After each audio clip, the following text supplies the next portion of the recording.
ચણાનો લોટ લીધો છે અને હવે એમાં 2 ચમચી સોજીનો લોટ એડ કરીશું. આમાં થોડું મીઠું, દહીં અને પાણી નાખીને આને પલળવા દઈશું.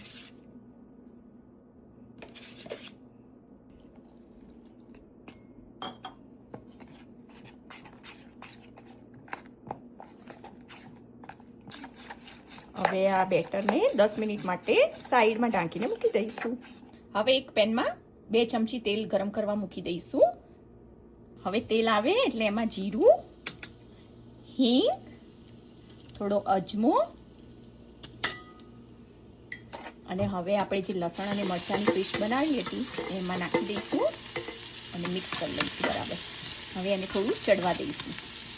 હવે આ ચડી જાય એટલે એમાં થોડી ઓનિયન અડધી સમારેલી છે એમાં નાખી દઈશું.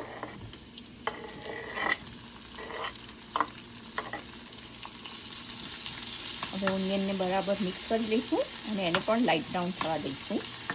હવે આમાં ટામેટું અડધું કટ કર્યું છે એ એડ કરી દઈશું અને એને પણ બરાબર થોડું ચડવા દઈશું. હવે સોલ્ટ એડ કરીશું, હળદર એડ કરીશું, ધાણા જીરું, થોડું લાલ મરચું, આ બધું એડ કરીને બરાબર મિક્સ કરી લઈશું. હવે આ મિક્સ કરેલું ડુંગળી, ટામેટું બધું આપણે જે બેટર પલાળીને રાખ્યું હતું 10 મિનિટ માટે એમાં એડ કરી દઈશું.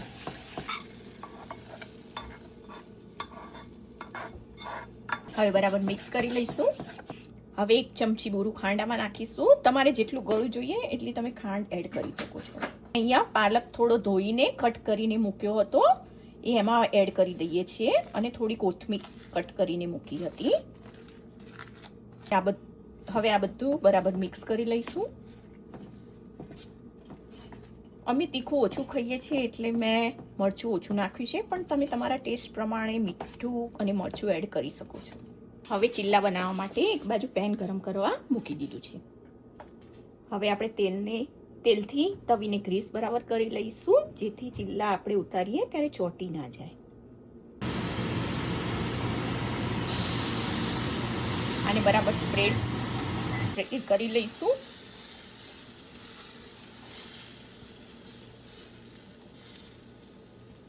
થોડું ઓઇલ એડ કરીશું જેથી ચીલો જલ્દીથી ખુલી જાય, ઉકળી જાય. હવે બીજી બાજુ પણ મસ્ત ચડવા દઈશું. હવે ચીલા ઉપર થોડો પાવભાજી મસાલો સ્પ્રિંકલ કરીએ છીએ. હવે તૈયાર છે આપણા ચણાના લોટના ચીલા.